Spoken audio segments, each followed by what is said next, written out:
we'll be doing is going through this Prezi. Um, just a word, a minute or so leading up to the Prezi.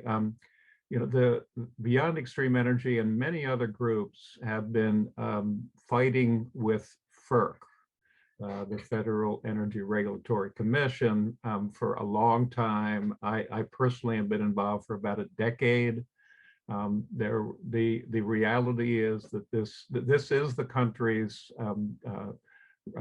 energy regulatory agency. Its primary job is to ensure that the nation's electric grid is functioning, is working, is reliable, and that ratepayers are not getting screwed by companies that are gouging them illegally or in other ways. That's what they're supposed to do, and to some extent they do it. But there is another function that they perform, which is to make decisions about the expansion of the methane gas. This natural gas is what it's usually called, but when it's brought out of the ground, it's not natural anymore. So methane gas is more accurate. And these days, methane gas is primarily frac gas. That's a reality. And with the whole fracking revolution, there's been this tremendous expansion of the infrastructure to get this frac gas to places where it can be sold and eventually burned. So that there's been this proliferation of new gas pipelines in many parts of the country. One of the major parts is in the east, the Marcellus Shale region, in the northeast and going down into the Appalachians. And there are many other places where there's also this expansion of fracking infrastructure, gas pipelines, compressor stations, which are what pushes the gas through the pipeline, export terminals to send the gas overseas where prices are higher to make more money, and also storage terminals. Those are the primary infrastructures. So coming out of years and years, going back to 2009, 2010, I'd say, when all of this really began to develop, and groups were facing this onslaught of all these new proposed frac gas infrastructure. People learned pretty quickly that this agency, FERC, is a rubber stamp agency. It gives the gas industry and the fossil fuel industry in general virtually everything it wants. And ultimately, it gives them their permits to expand. That's just a reality. And the Prezi will explain that more. And out of all of the years that many of our groups that we've been fighting this agency, has emerged this campaign, started about 2 years ago, very much initiated and led by Beyond Extreme Energy, to transform FERC into a different agency that would have at its core the shift away from fossil fuels to renewables, to battery storage, to energy efficiency, doing so in a way that takes environmental justice issues very seriously, incorporates that into the way that it's functioning, is all about community participation, involvement, and power, as distinct from right now, where it's all fossil fuel industry power. So this campaign has been developing over the last couple of years for FERC and the FREC, and this is the story. So that's my way to get into the Prezi. So FERC sucks. This is the first section. FERC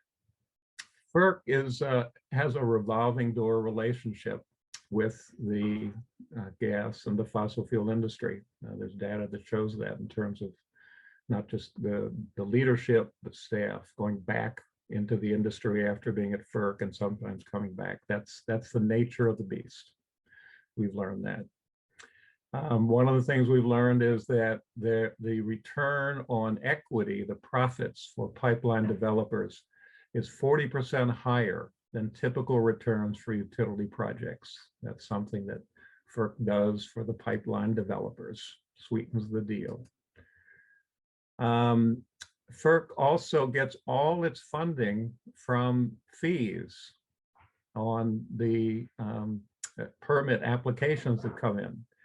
So what that means is that it's in the interests of FERC, as far as its budget, to have the industries, which are primarily have been overwhelmingly the fossil fuel industries, nuclear power, some hydropower, that keep them happy, which means giving them their permits.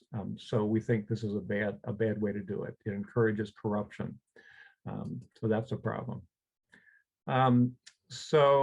This is a picture of some guy named Ted Glick, who was being hauled out of a Senate hearing where there was people being nominated and for FERC who had been nominated for FERC commissioner, and we were opposing those. We were trying to draw attention to all these problems with FERC, and for years these actions were taking place. There were probably at least 230 people, I'd say, over the last 7 or 8 years who've been arrested at various activities related to FERC in DC.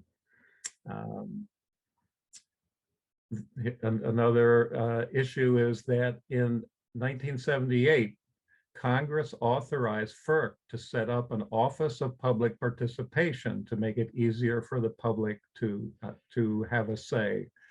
Nothing happened for 43 years with that authorization. Finally, this year, and I'll get to that later, it actually is being created.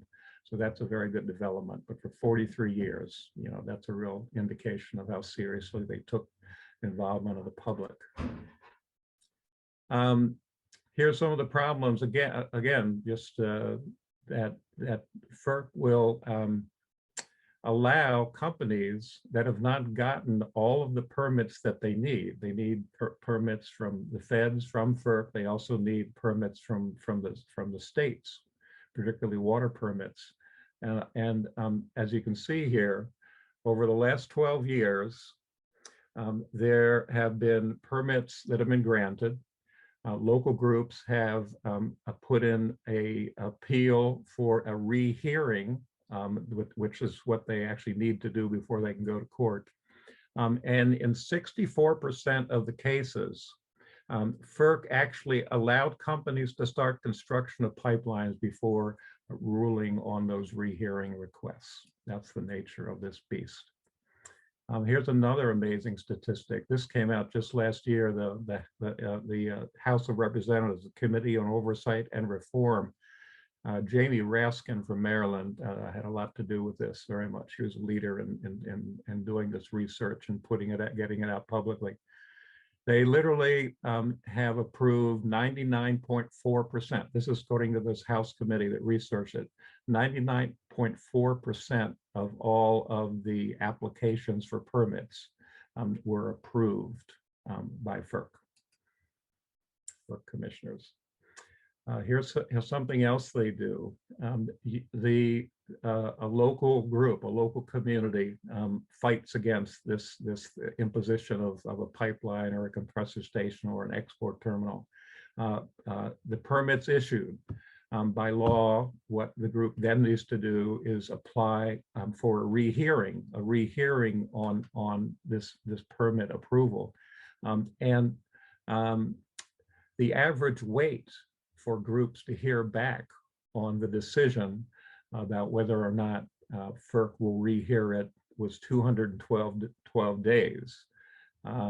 But more than that, every single rehearing request was denied, every single one. They never took any action to rehear the permit in a practical sense. In the meantime, groups are kept out of court.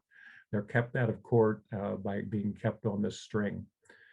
There are, in terms of how they work, there's no cumulative emissions impact assessment. There could be lots of projects in a particular area.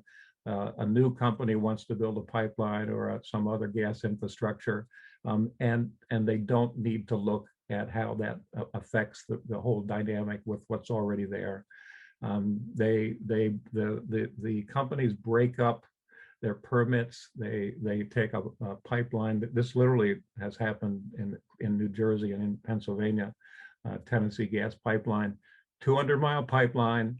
They broke it up into 50-mile segments and applied for 4 different permits for 50-mile segments, even though it's clearly one pipeline, because they figured it would be easier to get them through that way. And there's no real comprehensive analysis of just all of the aspects that go with improving this infrastructure, the impacts of it. They have no functional process to deal with racism, energy colonialism, creation of sacrifice zones, communities of color, indigenous lands more likely to be the site of polluting facilities, etc. That's environmental injustice. That's the way they have been. So that takes us to what we are looking to do in terms of, actually, let me see, let me hold on a second. I want to, no, forget it. I guess it'll come up later. So what is it that we are looking to change? What is it, what are we specifically are we looking to eventually, it's not going to happen right away, have enacted as far as new legislation? Actually, we'll get to that later. This is what I was looking for. This is the development of our FERC into FREC campaign. Started 2 years ago, April of 2019. That's the FERC headquarters in Washington, D.C. There's a team of us that helped 2 of us. I was one of them, get up over this ledge over the entrance to FERC. That sign says, as you can see, Federal Energy Regulatory Commission, no. Federal Renewable Energy Commission, yes. We were up there for 6 hours. It was on a day when FERC was having its commissioners meeting. We negotiated, came down, and actually weren't arrested. We thought we would be. That was the kickoff of the campaign. We got definitely some press coverage. It was good action. We reached out, got at that point in time in summer, fall of 2019, 241 organizations signed on to a statement we put together. We reached out to all the presidential candidates at that point who were running for office. There were actually 5 of them who ended up agreeing to support this idea. 2 most prominent were Bernie Sanders and Elizabeth Warren. Howie Hawkins from the Green Party and another Green Party candidate signed on, and then a guy, Joe Sestak from Pennsylvania, he also signed on. But we were real pleased with especially Sanders and Warren publicly agreeing that they supported this idea. Helped to give us momentum. Then in the fall, a group of us, a number of us traveled ultimately over a 2-week period from Pittsburgh area down to Savannah, Georgia, stopping all along the way, West Virginia, North Carolina, South Carolina, Georgia. We screened a film, a short film. FERC doesn't work, got input on people's ideas on this idea of FREC. That was very helpful. At the end of 2019, Politico did a major story on this idea, where that says there, Bernie Sanders, Elizabeth Warren have endorsed a call to reshape FERC, but is it necessary for a Green New Deal? And it quoted from us and had people commenting on this idea of replacing FERC with FREC. That was a good development. Then we put together another short movie, a 13-minute movie about our FERC into FREC roadshow that we did. We premiered it by showing it on the wall of FERC one night. It turns out it was a pretty rainy night, which helped us in terms of being able to show it. And we started circulating it and getting it out. BXC does a lot of creative actions at FERC and elsewhere. Then we especially when we learned last summer in 2020 that within Congress, all of a sudden there was a lot of people in Congress talking about and putting forward ideas in terms of reforming FERC. There was a big committee set up by Nancy Pelosi, the House Select Committee on the Climate Crisis, an official, Democratic Party body that came out in the late June of 2020 with a whole set of recommendations in terms of what should happen in terms of climate legislation. And to our surprise, 40 of the 547 pages actually dealt with FERC and what should be changed at FERC. So we were very encouraged by that, because that's really the first time that we had seen any serious interest in FERC from anybody in Congress. So that was a big deal. So we put together what we now call our legislative proposal in terms of a FREC, a Federal Renewable Energy Commission.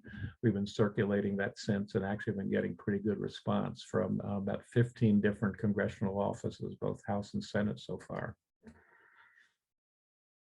Okay, so I believe this is okay.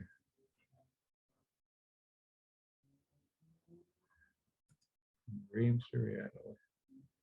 So, as I just kind of explained, within Congress, from below with us, with the campaign that we're building, there's momentum towards changes with FERC and potentially a replacement of FERC. Actually, just let me mention, it's kind of amazing actually what's happening at FERC right now. I was going to talk about this in a little bit. Let me just mention, after Biden came in as president, the day after he became president, he appointed Richard Glick, who is no relation to me at all, and who had been a Democratic Party commissioner for about 3 years, right before Biden came into office. He was appointed to be the new chair of FERC, replacing a Republican. Richard Glick immediately kind of hit the ground running, and he has been really shaking things up at FERC in a lot of very good ways. We've had meetings with him. We've met with a Democratic commissioner, Allison Clements, had a good discussion with her. They are definitely trying to change FERC from within. So that's important to be aware of. And we think, frankly, that this campaign that we have been involved with now for 2 years, this FERC into FREC campaign, has played a role in helping to make that happen. We've been supporting Glick and Clements when they've done the right thing. And when Glick was in the minority, when the Republicans had a majority among the commissioners and a Republican chair, he came out against almost every single proposal to expand new gas infrastructure. And he would also always issue very good dissents about why he was doing that, which have been helpful in terms of getting more and more federal judges to see that there's problems here at FERC. Okay, so let me continue here. So this is kind of a vision here, kind of a utopian vision of what maybe a new world would look like with a FREC instead of a FERC. That's just kind of a pause here for comic relief, if you want to laugh. It's the visionary thing. FERC is not so much a visionary thing. FERC is more like it's a lawnmower that has the different parts and so on and so on. And we're trying to bring some vision into this in terms of the necessity of shifting away urgently from fossil fuels to renewables and battery storage and energy efficiency. Let's see, reform. Okay, yeah, here's what I was just talking about. These are some of the specifics that are happening. They are actually in the process of setting up, after 43 years, an Office of Public Participation, which could be helpful, definitely helpful. Richard Glick has spoken openly and publicly in meetings about the importance of environmental justice and making that much more a real thing at FERC. And very much the issue of climate is definitely a priority for Glick and also for Clements. Glick has proved that with his dissents and his statements. So that, again, there's good things happening there. But we think, we frankly don't think it's realistic given FERC's history for decades of being essentially a captured agency by the fossil fuel and nuclear industries in particular. We just don't think it's realistic that they are going to change, certainly without a great deal of outside pressure. The other thing is that if the Republicans win the presidency, God forbid, in 2024, then Richard Glick will be out as the chair. The president can nominate whoever he or she wants as the chair. So there'll be a Republican chair if that would happen. A lot of what might be done over these next 3.5, 4 years could be undone. There's just the reality of again, the ties to the fossil fuel industry. And we really believe that what's needed is that Congress needs to enact for FERC to mandate a 21st century agency all about leading the transition away from fossil fuels to renewables. So that's where we're going. Here's a little graphic of the difference as we see it. Below there, you see a redone FERC symbol. It's a FREC symbol. Okay. There's precedent to this idea of transforming FERC into FREC. The first national energy regulatory agency set up was created in the early 1930s, the Federal Power Commission. That continued until 1977, where it was realized by Congress that the energy system had changed a lot and something different was necessary. So the Federal Power Commission was replaced by FERC, the Federal Energy Regulatory Commission, same time that the Department of Energy came forward. So we think now, 44 years later, is time for this to happen. We clearly are in the 21st century, a very different reality in terms of the growth of renewables, replacing fossil fuels, not fast enough, but that's happening worldwide. And we think we need an agency to reflect those realities. We do have congressional support. These are some of the offices that we've had Zoom meetings with, and all of these offices have indicated support for what we're doing. We're working with them and some others in terms of trying to get the legislation together. That's in the process. We've seen this before, actually. This is a duplicate slide, but that's okay. And this is duplicate, and this is duplicate. All right, so going deeper. There we go. Okay, diving into the weeds. This will be, I'm wrapping up here. This Prezi was actually put together for a summit, a FERC into FREC summit that we did about a week and a half ago. It was really very good. Had about 35, 40 groups joined together for after Saturday afternoon to kind of go into all of this with breakout groups, some good keynote speeches by Reverend Yearwood of the Hip Hop Caucus and Donna Chavis from the Lumbee Nation in North Carolina. And so we aren't going to do breakout groups, but let's do the visions of FREC a little bit more. Yeah, so this will wrap it up. This will give more specificity to what we mean when we talk about a Federal Renewable Energy Commission.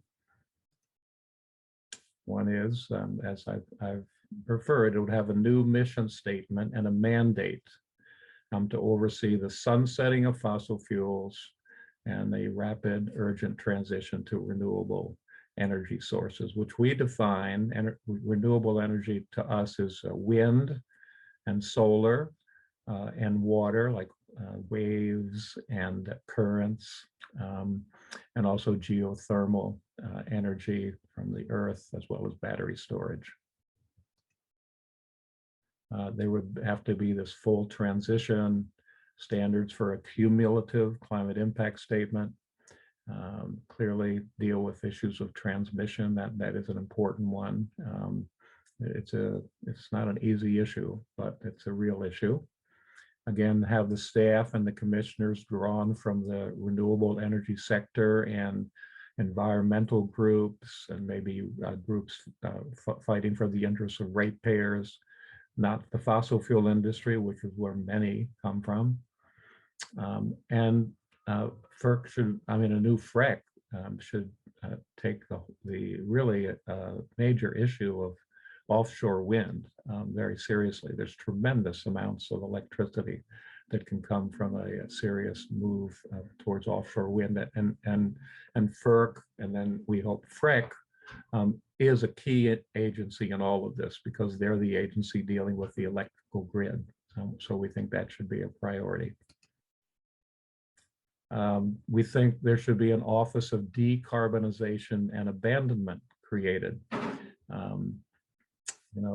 That if we get to the fossil fuel free electric grid that we need by 2030 and decarbonize, then there's a need to consciously sunset fossil fuels and abandon past infrastructure and cap the wells and stop the leakage and clean up the pollution that's still there. We think that's one of the things a FREC would be about. FREC would be very much about supporting community-based renewable energy projects. When you're in a crisis like the one we're in, you really need to involve an active citizenry in the process of getting out the hole that we're in. So instead of community groups essentially being seen as hostile forces, which is essentially how the pipeline industry, the gas industry, the fossil fuel industry, and FERC and other government agencies, the way they see, community-based efforts. FREC would be just the opposite. It would affirmatively support efforts to do solar co-ops, distributed energy resources, as they're called, DERs, to aggregate various renewable power initiatives underway, et cetera. That would be part of what a new FREC would be about. Here's a graph, kind of a graphic in terms of the change from large, and this is happening to some extent, but this has to be consciously sped up and be what a FREC is about, shifting away from these large centralized power plants to much more localized, more decentralized kind of distributed network. Moving away from the big, large power lines and the big pipelines to smaller scale transmission, regional interactions, very much,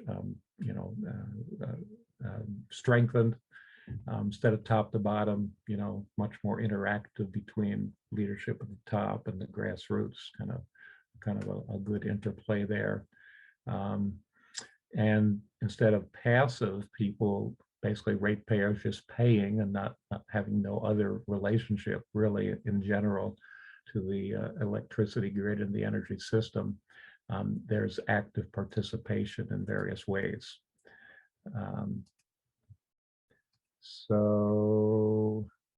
And then community involvement, again, being central in terms of how FREC would operate. Projects would not proceed unless they clearly have majority support in a community where it's being proposed. Referendums are one tool that could be used if there's a really controversial project, for example. We think that makes a lot of sense. We think that once a company would build something that the community is okay with, or even wants, that there should be a continuing relationship over the lifespan of that particular electricity or energy source. There could be funds that would come out of the profits of that company to local communities. Whoops. That would be earmarked for ecological restoration, local development, perhaps actually in some cases forms of reparations for local communities that have suffered from a long time from pollution, from over pollution, from disproportionately over pollution because of racism, so on. And that there would be, again, an environmental justice perspective in terms of how things function. In shorthand, that the people have the power, both the electrical power, the energy, as well as decision-making power in terms of what happens. New models of community ownership, right? Consumer new as far as the grid and electricity and how it's created and produced. Cooperatives, various kinds of cooperatives, and employee stock option operations, and certainly very much a priority to unionize workforces in both construction and ongoing work. Having that consciousness about the importance of unionization for the workforce as a whole. And here's an idea we've developed. We think that in addition to an environmental impact statement that is necessary to be created for any new proposed project coming to FERC, and the same things happens with other agencies like EPA. There should also be an environmental justice analysis for every proposed new energy project.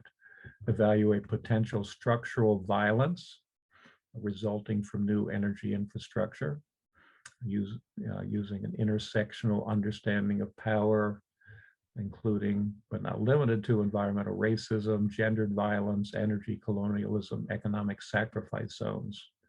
And then again, the issue of reparations could be a part of what is part of the mix of things that a new FREC would be about to address past and current forms of environmental injustice. And here's another idea, a new idea, that there be an Office of Indigenous Relations to ensure full and transparent input and agreement from potentially impacted Indigenous nations and peoples prior to any application to FREC for a permit. Really put that at a new way of working on the part of the nation's Federal Energy Regulatory body. And decision-making, if there's a project being explored and considered on Indian land, Native American land, or close to it, affecting their land, that unless there is a positive decision by that tribe, that nation, by their leadership, that it just wouldn't move forward. We think that's the way things should be. Some of what is happening right now to try to stop these unwanted and destructive polluting projects. And again, just having a very different type of agency. As I mentioned, the funding for FREC would not come through just fees, permit fees. Some of that could be used, but it would come through appropriations.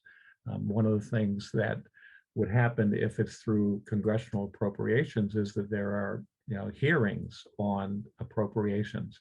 And some of the abuses, like all the eminent domain abuse that's been going on for years with FERC, could have come to light much more quickly if there was an appropriation process. So we think that makes a lot of sense. And that's pretty much it. This is what we did at our session on April 10th, where this Prezi was put together for. So let me just to kind of wrap up and then kind of open it up for any questions. Where we are is that coming out of this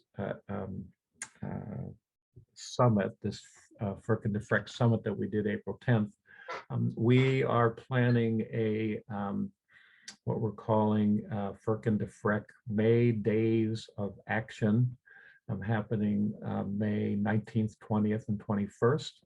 On May 20th, the FERC commissioners are actually having their monthly meeting And one of the things we'll be doing during that time is setting up a Zoom call where people can listen together to the commissioners as they make their presentations at the beginning of each of the meetings, which have been very interesting ever since the Richard Glick became the chair. Sometimes right out in the open conflict over proposals in terms of what FERC should do regarding various aspects of their agenda between the particularly Richard Glick and the Republicans, one or two of the Republicans. There's 2 Democrats right now and 3 Republicans, and there will be soon 3 Democrats and 2 Republicans when one of the Republicans, Neil Chatterjee, his term expires in June. So this is not going to end. There's going to be conflict, and it's interesting to see, and it's interesting to see some of the initiatives that Richard Glick is putting forward, and with Allison Clement's support, and sometimes support of 1 or 2 of the Republicans on certain things, there are changes happening. So that'll be one of the things that happen, but the rest of what is going to be happening is each day, the 19th, the 20th, and 21st, we're going to be reaching out to key people in Congress, kind of a select group that we're still in the process of determining who we want to reach out to encourage them to be raising these issues, these FREC type of issues right now in the context of the work that's going on in Congress over the American Jobs Plan, the infrastructure bill that was proposed by the Biden administration. So that some of these ideas maybe could make it into that legislation, and some of this could begin to take shape in terms of mandates for what existing FERC should do. We doubt that there's no way the whole thing is going to be happening in this bill, but maybe some of them could be. That's about it. Would definitely be great if any of you would be interested in connecting more with this. Let me give an email. If you want to be put on an email list to get regular information about this campaign and about BXC, you can just send an email to actions@beyondextremeenergy.org. And we will make sure to inform you of things that are developing and things that are happening. So I think that's it. Open to questions, maybe via the chat or otherwise. Or responses. What do you think? What do you think about this Prezi? Have constructive criticism? Or the idea of FERC into FREC?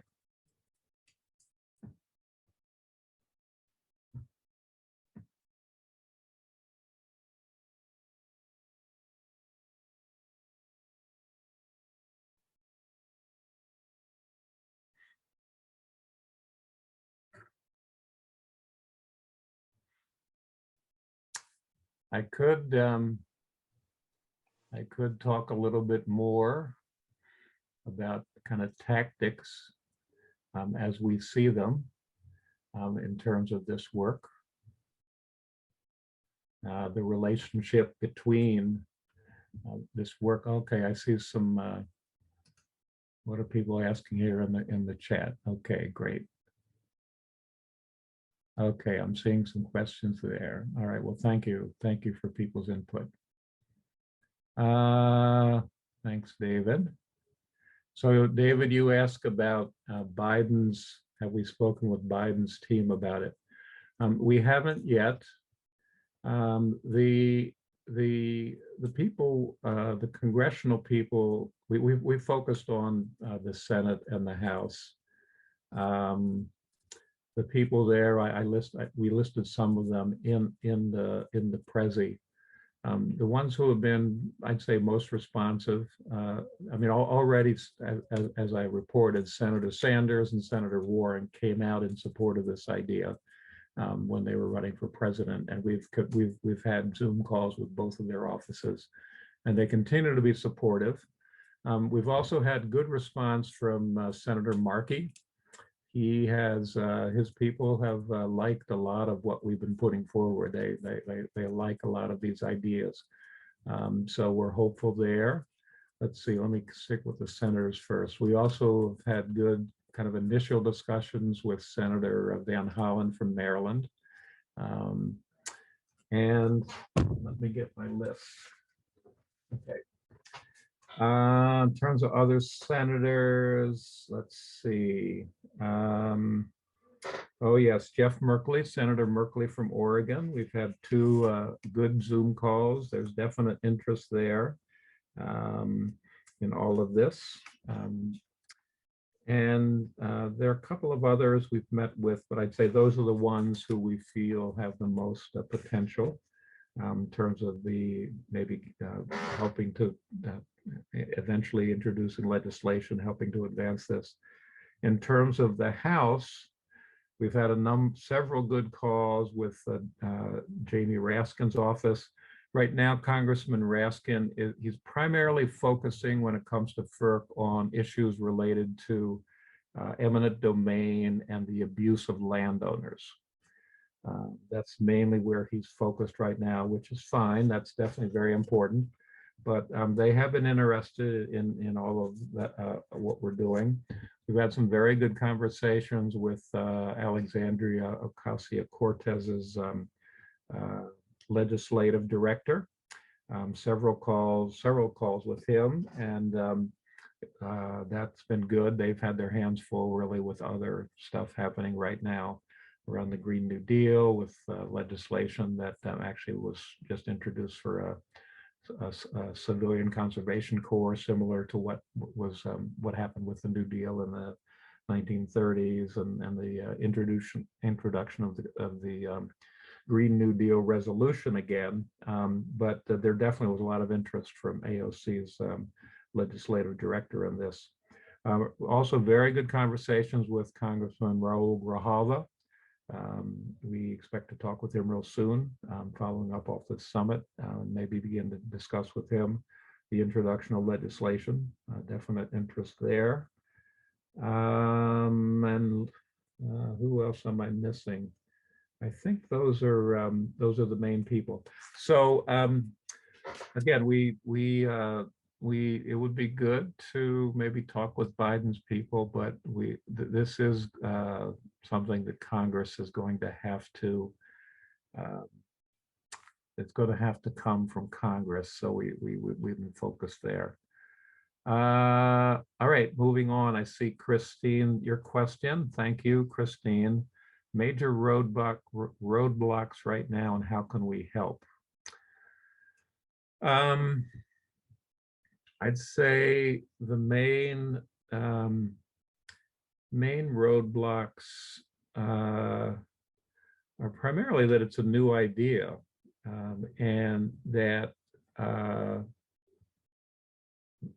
in general, most people in Congress, it's certainly not true across the board, I would say, but most people in Congress, I mean, this is a visionary idea. We're very aware of that. This is not a run-of-the-mill idea. It's something new and visionary, to replace an existing agency with a different one with a very different mission, and especially one like FERC that has such a terrible, terrible track record when it comes to climate and pollution and environmental justice and democracy and so on. So, you know, we think we have been very encouraged by the good response we've gotten to our ideas as we've had these meetings with, you know, as I said, about 15 offices, House and Senate, even where the offices have not been as positive. They definitely clearly see substance to this, and they're kind of intrigued. So one of the things that is important, and a way people can help, is to help us reach out to other members of Congress, whether it be your own House or Senate members, or perhaps others that you might be willing to speak to, reach out to. So again, you know, if you're willing to help with that, please send an email letting us know to actions. That's a plural, actions@beyondextremeenergy.org. I see more messages here. Yeah, so Yeah. I just wanted to pay attention to Marcus's comment just real quick, because he wanted to make that vocally right now. So basically, this is Marcus Mills. I operate with an organization called Community Power, and we deal a great deal with energy democracy as an issue. And while it's obvious that community permission is a major element of the FERC to FREC concept, and forgive me if I happen to miss this somewhere in the Prezi, but what about community ownership? The idea of, is there a mechanism or a principle in this concept that promotes the idea of ownership of elements of the energy grid, elements of our energy future, Right. being held by individuals and communities Yeah, directly? that's very much that there was something to that effect, where we talked about, maybe cooperatives, solar cooperatives, employee owned businesses, that develop from the ground up in terms of particularly solar, maybe other renewable ways of getting renewable energy. We totally support that. And in fact, maybe Marcus, you could help us in terms of some of the language that we should use in the context of kind of moving this forward as far as legislation. But it's totally very much in sync and consistent, and there was something there to that effect. But that's an area where we would definitely benefit from your input and help for sure. Great. Myself and Timothy Denherter Thomas will be happy to help. Okay, great. Please, drop us an email so we can follow up. Okay, thank you. Okay, I'm looking for any other questions. I'm not sure there are others right now. Any other people want to speak about this the way Marcus did, with kind of your thoughts, or any other questions?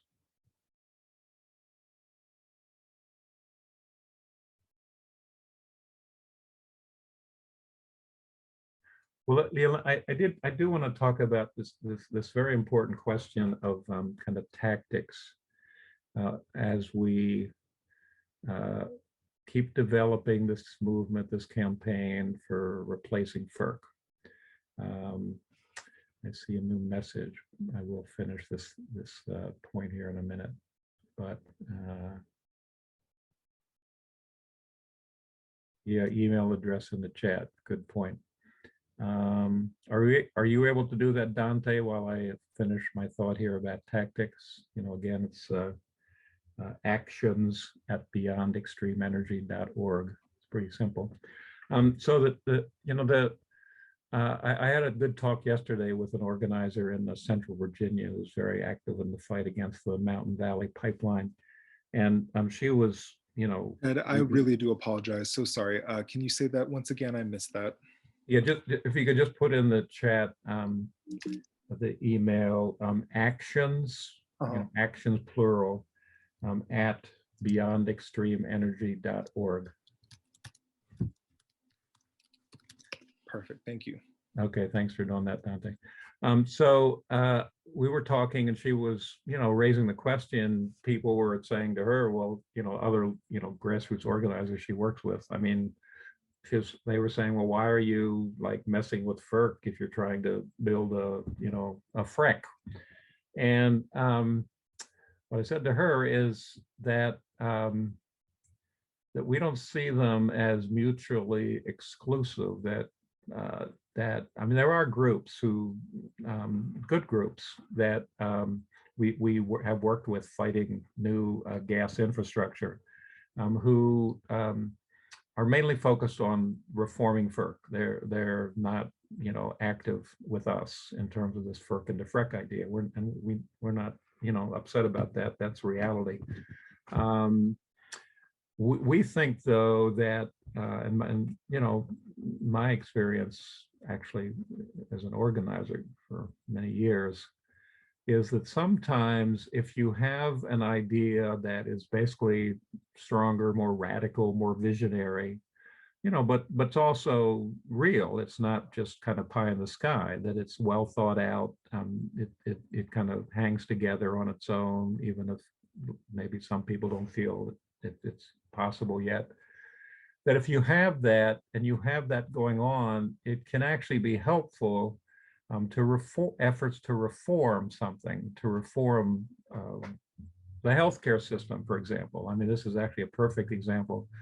Going back a long time, there's been a movement for single-payer healthcare, Medicare for all, for decades. It goes way back.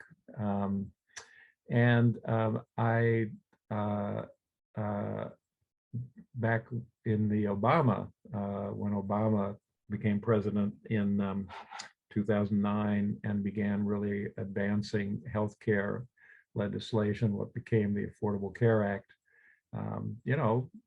he had to contend with that campaign, that movement.